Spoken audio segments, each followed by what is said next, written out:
Arms and Commerce Act. And what that bill did was really unprecedented. It blocked states and cities from being able to bring lawsuits against gun manufacturers and was a huge handout to the gun manufacturing industry and the NRA. That bill only passed because Donald Rumsfeld's Pentagon weighed in and said that the Pentagon needed this to protect the gun industry.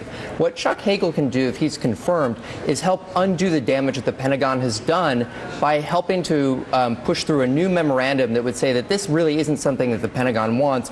And really, gun control is going to be a team effort. And Obama's going to need his whole cabinet on board to get this done. And Chuck Hagel is someone who we don't really think about as someone who could be a leader on gun control, but is actually going to be instrumental in making sure that gun control is something that happens. What would be the net effect of a memorandum like that? Well, it would be a huge step forward for the Pentagon in undoing what I call the unholy alliance between the Pentagon and the NRA. When this bill was passed, Wayne LaPierre came out and said this is one of the biggest pro-gun legislation accomplishments in 20 years. And he was right. It did a huge amount of damage to the ability of cities and states across the country to hold gun companies accountable. And if Hagel goes forward and says, look, what the Pentagon did under Rumsfeld was wrong, then we can start to undo that damage. There's already Congressman Adam Schiff is introducing legislation to repeal this 2005 Act. And what we could do is actually make it so that gun manufacturers once again are accountable just like any other company in this country. Is there any other company that supplies to the military that has this kind of protection? Absolutely not. So when we're building tanks, planes, automobiles, what have you for the military,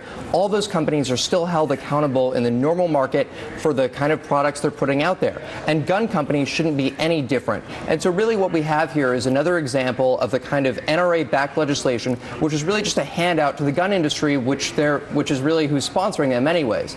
And so the NRA was saying, you know, if we don't have this bill, then gun companies are going to go bankrupt. But that's just not true. And we need to go forward and correct this. And Hagel could take a really important step in doing that by going forward and saying that Pentagon is reversing its position on this. Sam Kleiner from Slate. People can read the article. It's fascinating. Thank you so much. Something we didn't think about what's going on right now on Capitol Hill, the hearing that is ongoing for Chuck Hagel. That is going to wrap up this hour of Jansen.